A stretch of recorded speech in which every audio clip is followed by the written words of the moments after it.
Bismillahirrahmanirrahim. Assalamualaikum warahmatullahi wabarakatuh. Waalaikumsalam warahmatullahi wabarakatuh. Selamat pagi. Selamat berjumpa di podcast Bincang Sultra, sahabat-sahabat dan masyarakat Sulawesi Tenggara. Hari ini kita lanjutkan podcast kita untuk kegiatan yang tidak kita lupakan adalah kemarin kita merayakan Hari Pendidikan Nasional 2 Mei. Dan dalam bentuk perayaan ini kami hadirkan sosok tokoh Sulawesi Tenggara, tokoh pendidikan Sulawesi Tenggara yang tidak asing bagi kita masyarakat Sulawesi Tenggara. Beliau pernah menjadi pejabat penting di Dinas Pendidikan yang mengelola pendidikan dari pendidikan SMA bahkan juga dulu SD sampai dengan SMA. Nah, beliau sekarang dipercaya oleh Bapak Gubernur sebagai tenaga ahli, membantu Bapak Gubernur untuk bidang pendidikan dan keagamaan. Baik, saya perkenalkan, selamat datang Bapak Makmur Ibnu Hajar. Ya, selamat datang Pak. Di Provinsi Sulawesi Tenggara. Terima kasih. Baik, saya perkenalkan dulu sahabat. Ya, Pak Makmur Ibnu Hajar ini beliau lulusan S2, luar biasa ya. Saya baca kurikulum vitae-nya, beliau ini mengikuti S2 di jurusan psikometri Universitas Gadjah Mada ya Pak. Iya. Kemudian di tahun 98 kemudian pernah juga mengikuti postgrad course in University of Technology Perth Western Australia tahun 92. Mungkin bisa dijelaskan itu post western sampai saya juga masih bingung seperti apa post western yang Pak Makmur ikuti. Saya waktu itu di Education Faculty di Fakultas Pendidikan jurusan Manajemen Pendidikan. Jadi postgraduate itu semacam pra S2. Jadi tetapi konsentrasinya kepada pengukuran pendidikan atau asesmen pendidikan. Itu kira-kira Gambarannya ya. Oke, Pak Makmur juga ini selain itu beliau ini juga salah satu rajin menulis ya. Saya sempat membaca beberapa tulisannya di Telisik. Ya, lebih banyak kepada tulisan-tulisan yang sifatnya religius, keagamaan. Beliau juga ini saat sekarang sebagai pengajar ya. Pengajar di Universitas Stein Kendari dan Universitas Muhammadiyah Kendari, termasuk juga Universitas Salole untuk teori manajemen. Baik, hari ini kami datangkan Pak Makmur, Bang Makmur ya, saya panggil Bang Makmur ini. Untuk kita bicara terkait bagaimana sih sebetulnya pendidikan saat ini dari sejak Pak Makmur sebagai pejabat di Dinas Pendidikan sampai dengan hari ini, bagaimana perkembangan pendidikan kita saat ini. Apalagi kita tahu bersama bahwa selama periodisasi Bapak Jokowi, konsep kurikulum itu sudah pelan-pelan tertinggalkan. Kemudian sekarang konsepnya lebih kepada merdeka belajar. Jadi mungkin hari ini kita fokus kepada merdeka belajar seperti yang menjadi tagline dari Kementerian Pendidikan kita. Baik Pak Makmur, saya mungkin mulai dari Anda dulu Pak Makmur. Saya membaca beberapa tulisan Pak Makmur. Saya sangat suka dengan beberapa tulisan Pak Makmur. Misalkan satu judul yang ditelisik itu kisah tentang turunnya wahyu, keislaman kita dan puasa nihil. Ini mungkin bisa memberikan trik kepada kami. Sebetulnya menulis itu agak sulit, agak ya. Saya pernah membaca salah satu buku Hemingway. Ernest Hemingway mengatakan bahwa menulis itu adalah sesuatu yang mudah dan sulit. Ya, mudah ketika kita memulai dan sangat sulit sulit ketika kita memulai dan sangat mudah kalau kita sudah melanjutkan tulisan tersebut. Mungkin ada tipsnya seperti apa untuk supaya teman-teman kita, baik mungkin masyarakat dan teman-teman community yang ada di Kominfo ini bisa memudah untuk menulis. Jadi menulis itu sebenarnya mengekspresikan secara faktual atau secara nyata gagasan dan konsep yang ada di kepala, yang ada di memori. Nah, konsep yang ada di memori itu sejatinya sumbernya adalah membaca ya. Memang menulis itu tidak semua orang bisa mengekspresikan ide dan pemikirannya dalam bentuk tulisan. Itu tidak semua orang bisa.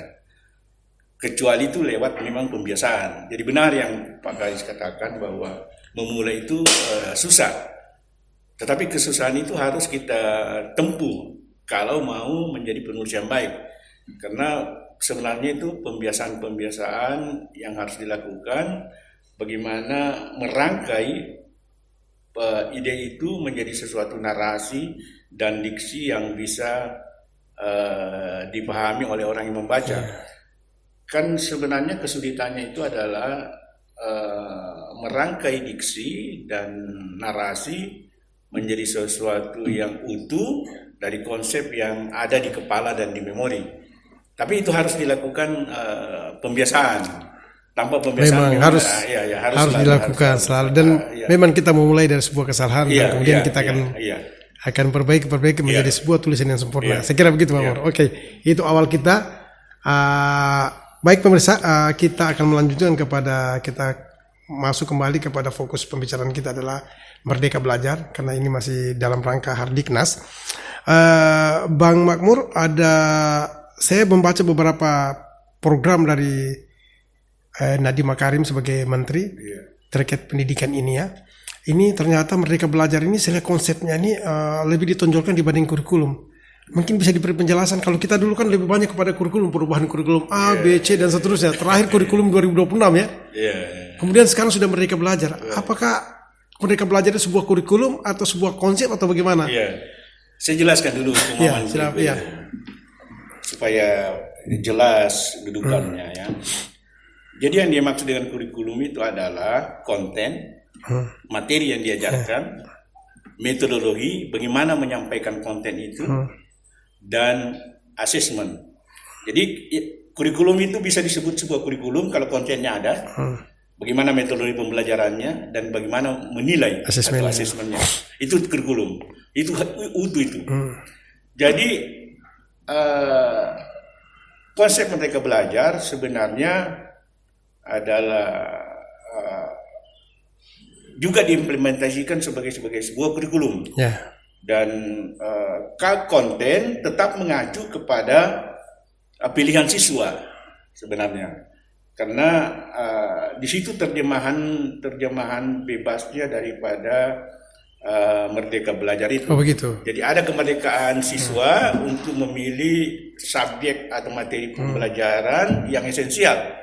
Sehingga sekarang dalam Merdeka Belajar, dalam implementasinya tidak ada lagi pengelompokan minat IPA dan IPS. Siswa bisa dia memilih materi IPS, dia juga bisa memilih IPA. Berarti tergantung minat dan bakatnya. Berarti kurikulum Merdeka Belajar itu sebagai bagian dari kurikulum. Iya. Kurikulum terbaru namanya Merdeka Belajar. Iya. Oke. Baik Pak Mamur, saya membaca beberapa tulisan dari terkait Merdeka Belajar ini, ada ternyata 23 tahapan yang dilakukan oleh Pak Nadiem dari tahun 2020. Tahapan pertama dilakukan adalah membangun kurikulum baru yang disebut dengan Merdeka Belajar. Ternyata di Merdeka Belajar ini yang saya ketahui adalah sebuah transformasi pendidikan ya, untuk mewujudkan sumber daya manusia yang unggul. Ya, sumber daya manusia Indonesia yang unggul, yang memiliki profil ya, kalau di profil pelajar Pancasila, artinya cerdas dan memahami Pancasila. Mungkin seperti itu, atau mungkin ada tambahannya bagi seperti apa? Ya, memang Merdeka Belajar itu arahnya memang ke transformasi pendidikan yang lebih memberikan otonomi kepada satuan pendidikan, kepada daerah, kepada guru, kepada siswa untuk melakukan, kan yang akan dikembangkan adalah kreativitas siswa, inovasi siswa, dan kolaborasi di dalam proses pembelajaran. Jadi intinya menurut yang saya pahami adalah semua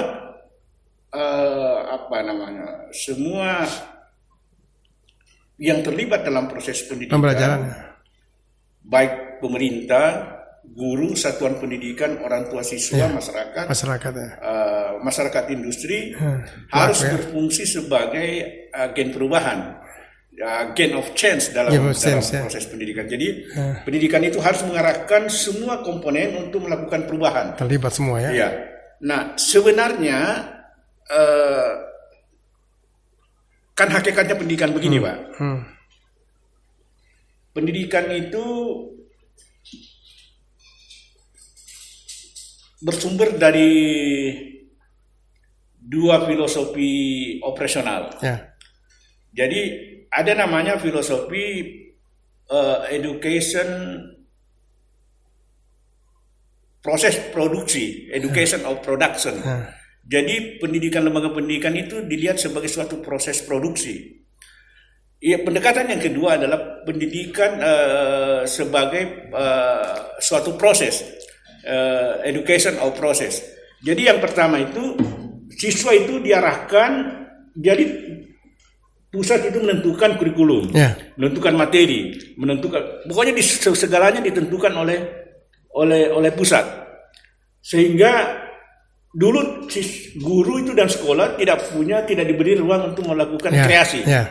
Nah, kalau pendekatan education of process, daerah, sekolah, siswa diberi otonomi untuk mengembangkan kreasi.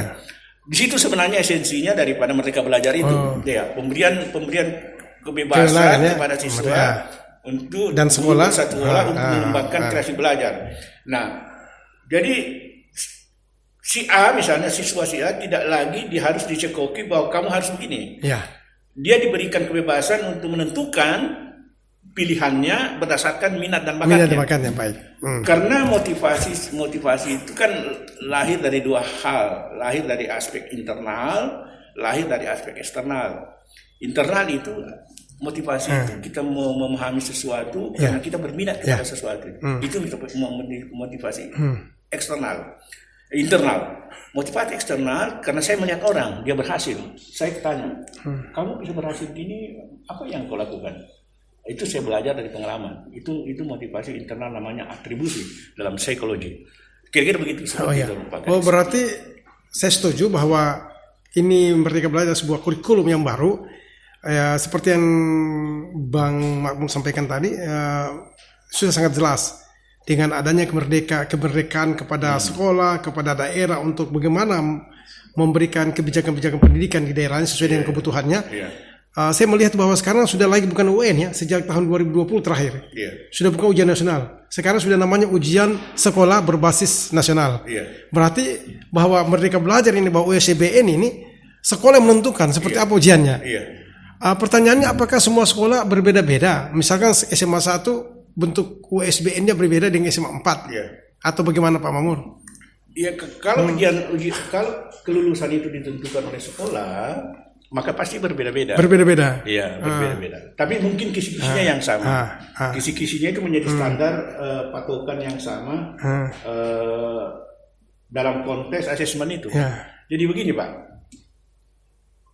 Kita tidak yang namanya asesmen itu kan mengukur apa yang dipahami oleh siswa berdasarkan apa yang kita ajarkan. Begitu. Jadi misalnya pengukuran yang tepat kalau alat ukurnya tepat. Benar. Nah, alat ukur yang tepat itu berdasarkan apa yang diajarkan oleh siswa. Benar. Nah, kalau misalnya alat ukurnya panjang kain kita ukur dengan timbangan kan keliru. Jadi apa yang kita ukur tidak benar. Sehingga yang paling menentukan alat ukur benar apa tidak yang melakukan proses pendidikan itu dalam hal ini guru. Jadi intinya SMA 1 misalnya SMA 4 pasti akan berbeda alat ukur. Ya pasti harus berbeda. Nah, pertanyaan saya, bagaimana kesiapan dinas pendidikan? Ya, sejak pemerintahan Bapak Kalimas ini dengan terkait Merdeka Belajar, persiapan mereka, apakah mereka sudah mampu mengimplementasikan semua rambu-rambu yang diagendakan dalam Merdeka Belajar atau bagaimana, Pak? Memang dalam konsep nasional, Pak, dari Mendikbud itu tidak juga serta-merta. Guru sekolah satuan pendidikan diberi 3 pilihan. Yang pertama, melaksanakan kurikulum Merdeka Belajar dengan berpedoman pada kurikulum 2013 dan beberapa aspek-aspek kurikulum Merdeka Belajar yang diselipkan. Itu pilihan pertama diberikan kepada siswa.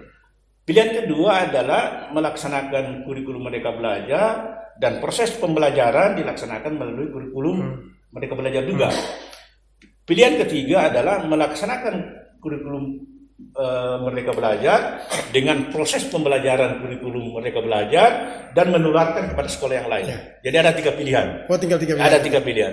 Saya kira sekarang tiga pilihan ini sudah dilaksanakan oleh satuan pendidikan di Sulawesi Tenggara, baik SMA maupun SMK. Karena itu pilihan yang diberikan tidak mungkin juga tidak melaksanakan setelah mutlak, karena ini karena ada proses. Pendidikan itu ada proses internalisasi. Jadi memang kan di USBN itu ujian di Merdeka Belajar dalam konsep USBN itu ujian sekolah berbasis nasional itu memang ada 2 penilaian. Ya, setuju dengan apa yang dikatakan Pak Mahmud, yaitu melakukan ujian tertulis untuk memberikan rekam jejak kemampuan mereka sejak mereka ikuti pembelajaran selama 1 semester. Kemudian kedua, itu tidak ada intervensi dari pemerintah, itu adalah dibuat oleh sekolah dan masing-masing sekolah akan berbeda soal sesuai dengan kebutuhan, berbeda ukuran sesuai dengan kebutuhan. Kemudian ada portofolio itu perkembangan siswa seperti yang bilang tadi, sehingga dia tahu siswa itu tidak bisa lagi kita cocoki, kau harus ada ilmu IPA, tetapi di mana kemampuan mereka dan keinginan dan harapan mereka dan keahlian mereka di tempat mereka. Ada portofolionya ya. Nah, pertanyaan saya, apakah ini sudah dilakukan di Dikbud dalam melaksanakan atau mengimplementasikan Merdeka Belajar di seluruh SMA yang ada dan SMK yang ada di Sulawesi Tenggara? Sebenarnya penentuan kompetensi siswa lewat portofolio itu sudah lama dilakukan. Nah, yang baru itu tadi bahwa proses asesmen menjadi otonomi sekolah. Itu yang baru. Komponen-komponennya kan seperti yang Bapak sebutkan tadi. Ada ujian tertulis, ada portofolio, dan ada ujian yang asesmen yang murni dilakukan oleh sekolah. Nah, portofolio itu sudah lama dilakukan, tapi ujian yang tertulis itu yang kisi-kisinya berasal dari pusat dan asesmen yang murni dilakukan oleh sekolah itu yang baru. Yang baru dilakukan, baik. Kan sebenarnya Merdeka Belajar ini tujuannya adalah untuk peningkatan kompetensi siswa sebenarnya.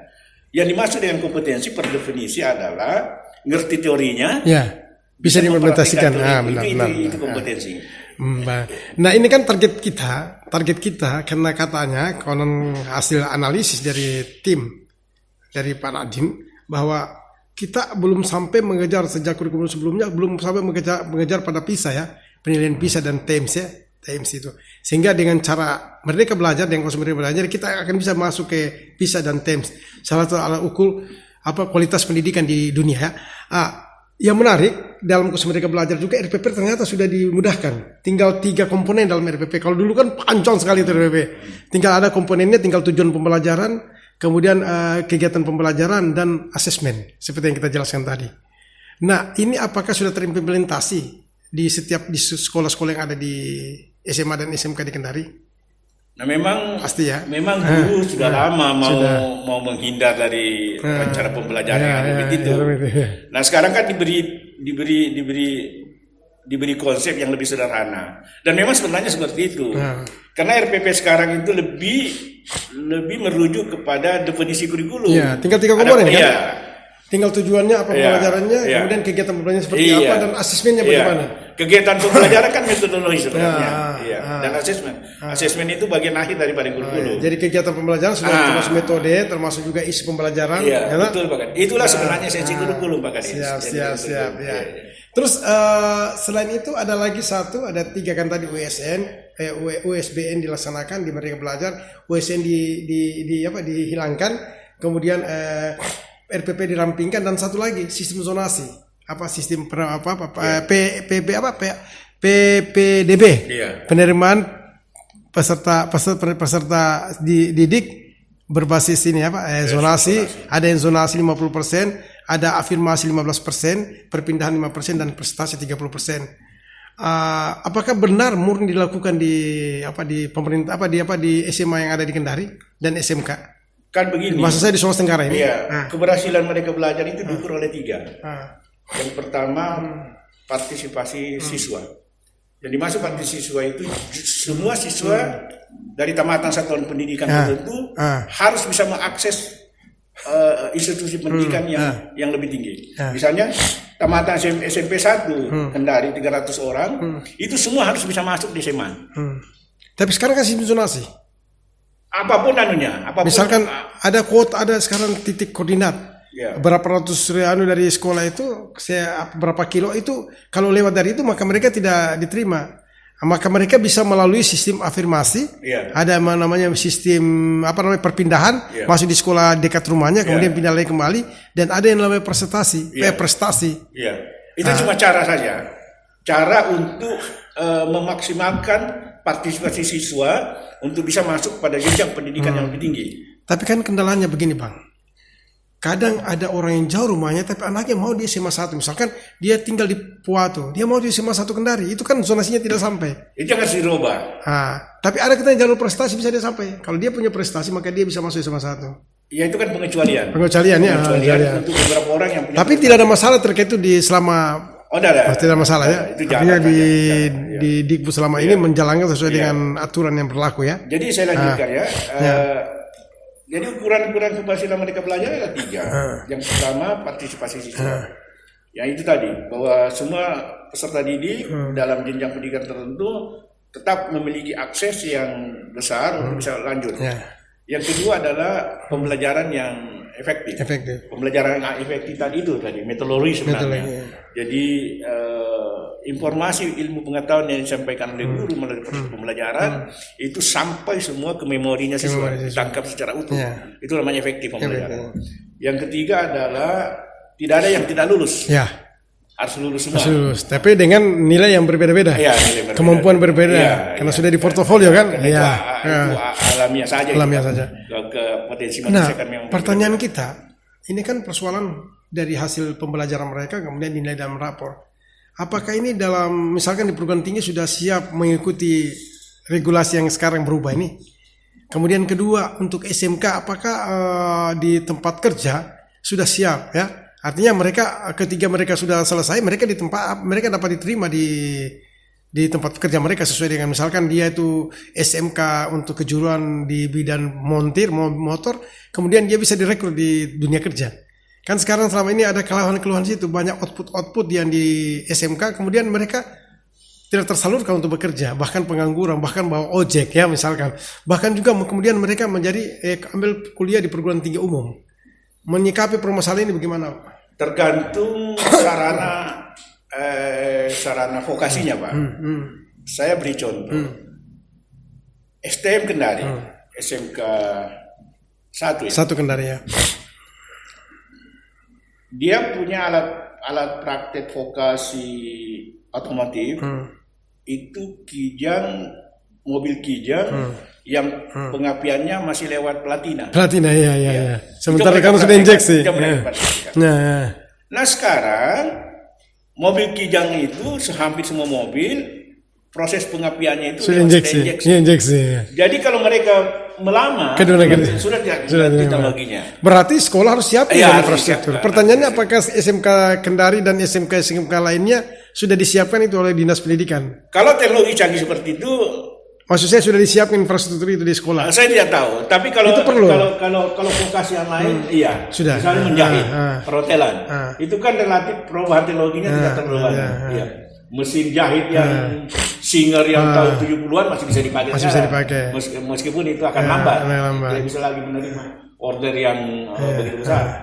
Tapi saya dengar kemarin saya berbincang-bincang dengan Kadis Pendidikan bahwa di SMK 3 itu mesin jahitnya yang pakai elektrik itu sekitar mengikuti zaman kan sekarang. Karena orang mungkin pakai baju sudah pakai jahitan begini jadi harus ikuti zaman. Sekitar akan tertinggal 80 dan tanggal 80 begini dan tanggal 10 mereka mau launching itu bahwa seragam Pakaian Semua. seragam semua sekolah itu disiapkan oleh SMK. Oh, itu langkah bagus itu. Iya, iya. Dalam rangka bukan berarti monopoli, tapi Iya. dalam rangka bagaimana membangun komunitas kreatif yang Iya, bisa menghasilkan iya, mengajari mereka bagaimana menghasilkan uang. Iya, Begitu mereka sudah keluar, mereka bisa menjadi pengusaha, tekstil satunya. Betul. Tidak hanya ujung-ujungnya menjadi pegawai negeri, Ya, kan gitu. saya kira konsep dari Pak Kadis itu konsep yang loncatannya besar karena Ini kadisnya apakah masih zamannya Pak Asrun atau baru sekarang ini? kalau saya dengar informasi dari Pak Yusmin Kadis sekarang ini. Tapi mungkin lanjutan dari program yang Pasti, dari Pak Kadis pasti. Pendidikan sebelumnya kan Pak Asrun Pasti Lio. lanjutan dari Jadi apa yang sudah dikemas oleh Pak Asrun Lio Iya, dilanjutkan oleh pasti Pak lanjutan Yusmin dari, ya. dari konsep Pak Surlio. Pak Surlio, ya. Waktu beliau menjadi Kadis. Jadi Kadis ya. Oke. Baik, kita sudah masuk ke saya kira sudah dapat benang merahnya bahwa seperti yang dikatakan Pak Bang Anu tadi bahwa pendidikan itu ya ada 3 indikator tadi kan, bagaimana pembelajarannya, asesmennya, tujuan pembelajaran kita, pembelajaran dan asesmen materinya dan asesmennya. Kemudian kita sudah ada hak otonomi dari sebuah daerah sekolah untuk melakukan asesmen sendiri ya. Nah sekarang kita bicara lagi terkait kita kan banyak masyarakat kita yang kebutuhan pendidikan itu akan sangat tinggi, tetapi biaya tidak ada. Pemerintah sudah dari zaman dulu ya melakukan dengan memberikan dana BOS. Iya. Tapi sekarang sudah ada perubahan mekanisme dana BOS ya, yang lebih bagus, lebih mudah dan seterusnya. Terkait ini bagaimana pemahaman Pak Bang Makmur terkait dana BOS itu di pendidikan kita sini? Apakah sudah tersalur dengan baik, tidak ada masalah atau bagaimana? Ada yang proses manajemennya dan administrasinya yang dirubah oleh Dinas pendidikan. Iya, Dinas Pendidikan. Kenapa bisa dirubah? Agar lebih kepada percepatan saja. Ada mungkin bisa diberikan Lebih contoh seperti apa percepatan misalkan? dan efektif. Misalnya laporan itu tidak perlu lagi harus datang ke Dignas. Laporan-laporan. Iya, saya dengar laporan pakai tindakan. aplikasi ya. Iya. Pakai Sekarang aplikasi. karena kalau misalnya dari Wakatobi itu datang mengurus, kasihan kan biayanya kasihan, besar. biayanya besar. Jadi dia pakai sistem aplikasi. Saya dengar kabar Pak Kadis, kebetulan kami di Kominfo sering diskusi dengan mereka terkait juga pembuatan aplikasi aplikasi untuk kenaikan tunjangan gaji berkala. Iya. Tidak perlu lagi ke Kadis karena ribuan orang harus dibuat ya. Itu Tapi sekali lagi bahwa ini melanjutan dari program-program sebelumnya. Iya, Bahwa ini betul. program dari Pak Asrul Lio, kemudian dilanjutkan oleh Pak Yusmin. Saya Pasti, kira begitu ya, iya. Baik, ada juga dalam program yang kita belajar namanya program organisasi penggerak. Tadi Bang Makmur sudah jelaskan saya bahwa memajukan pendidikan ini tidak hanya dilakukan oleh guru dan siswa, tapi dilakukan oleh seluruh stakeholder, termasuk pelaku usaha dan seterusnya. Bisa dijelaskan secara singkat ini, Pak? pemangku kepentingan pendidikan. Ya. Jadi ada institusi yang memberikan semacam keterampilan kepada guru. Ya. Dan mereka berfungsi menggerakkan guru-guru yang lain untuk lebih terampil sama kepada mereka. Jadi Melalui pelatihan-pelatihan. melalui pelatihan. Ini diorganisir dengan baik dengan Dinas Pendidikan. Ya, ada institusi yang dibentuk oleh menteri. Gitu ya. Jadi di sana guru dididik untuk menjadi penggerak, sekaligus mereka nanti disiapkan untuk menjadi pemimpin atau kepala sekolah. 3 pertanyaan terakhir. Di mata Bapak sebagai staf ahli gubernur, bagaimana konsep gubernur terhadap pendidikan kita? Dijelaskan 1 menit aja, Pak. Jadi itu luar biasa, Pak. Misalnya dalam strategi pembangunan Sulawesi Tenggara, salah satu dua aspek itu menyangkut masalah pendidikan, yaitu sultra cerdas dan sultra produktif. Jadi orang tidak mungkin produktif kalau tidak cerdas. Dan kalau cerdas itu pasti produktif. Pasti produktif. Dan cerdas Dan ini terimplementasi ya selama 5 tahun periode beliau ini. jadi begini, Pak. Indikator keberhasilan pembangunan suatu daerah adalah indeks pembangunan manusia. Komponennya indeks pembangunan manusia itu adalah pembangunan pendidikan, pembangunan kesehatan, dan income per kapita masyarakat, daya beli masyarakat. 3 komponen. Salah satu indikator yang dibangun Pak Gubernur sekarang pendidikan. Perpustakaan. Ini kan satu indikator pendukung ya. Yang saya mau bilang kalau indeks Sulawesi Tenggara itu relatif tertinggi di Indonesia. Artinya pembangunan di Sulawesi Tenggara itu berhasil. Dengan indikator pendidikan, kesehatan dan income per kapita. Itu berjalan semua di atas rata-rata. Iya, karena indeks ini, Pak. Ya. Ini angka statistik yang mengukur 3 aspek itu dan menjadi ukuran keberhasilan pembangunan suatu daerah. Karena ini rekomendasi PBB. Ada efek jangka panjangnya dengan program pembangunan perpustakaan internasional ini. Pasti. Dengan konsep ini tadinya budaya yang dibangun mungkin bisa diberikan terkait itu pembangunan budaya yang dibangun ada komentar baru-baru ini bahwa mengkritisi pembangunan Sulawesi Tenggara. Itu kan melihatnya satu aspek saja, pembangunan dalam konteks infrastruktur. Ya. Itu tidak boleh begitu, Pak. Itu tidak adil namanya. Aspek pendidikan juga harus dilihat, aspek lain juga harus dilihat. Nah, pembangunan pendidikan ini tidak serta-merta dilihat. Dan komprehensif. Karena dia ada pembangunan hasilnya itu 1 generasi baru bisa dilihat, atau 1,5 generasi baru dilihat. 6 tahun di SD, 3 tahun SMP, 3 tahun SMA, 4 tahun perguruan tinggi. Berarti 1 generasi setengah modernisasinya. Satu lagi pertanyaan, Bang. Iya. Oke. Di mata Bapak terkait konsep wakil gubernur, ya tentu satu paket mereka, tapi konsep beliau juga terkait pendidikan ini seperti apa sehingga Sulawesi Tenggara ini maju di bidang pendidikan. Sama saja, karena satu paket. Karena itu satu paket nyaman itu kan. Sultra cerdas, sultra produktif, sultra peduli kemiskinan dan sebagainya. Dan mereka berjalan seirama. Pun mungkin yang satu ke sana, yang satu, tapi sejalan seirama dalam rangka bagaimana membangun sultra cerdas, ya, sultra berbudaya. Saya kira begitu. Kan yang saya pantau 6 bulan terakhir ini kan Pak Wagub itu jalan dengan sultra lima kemiskinan, sultra berbudaya, sultra cerdas, begitu juga Bapak Gubernur ya. Baik, untuk Sekda sebagai jenderal ASN, jenderal pegawai negeri, jenderal guru-guru, dalam konteks yang Bapak ketahui sejauh mana campur tangan beliau atau prestasi beliau dalam membangun pendidikan ini, karena beliau juga pernah jadi dinas pendidikan. Pasti beliau telah melakukan sesuatu konsep yang terbaik. Karena minimal misalnya keberhasilan itu adalah dalam hal partisipasi pendidikan. Sulawesi Tenggara itu terbaik di Indonesia Timur dalam hal angka partisipasi kasar. Di tangan beliau semenjak jadi Kemdikbud luar biasa. Jadi angka partisipasi kasar dan angka partisipasi murni Sulawesi Tenggara itu sekitar 89%. Wah, luar biasa ya. Itu terbaik di Indonesia Timur. Di bawah kepemimpinan Pak Surun itu. Pak Surun sebagai Kemdikbud. Baik, terakhir sekali. Yusmin ini ada sebagai kadis ini ada sekitar beberapa bulan, 3-4 bulan ya.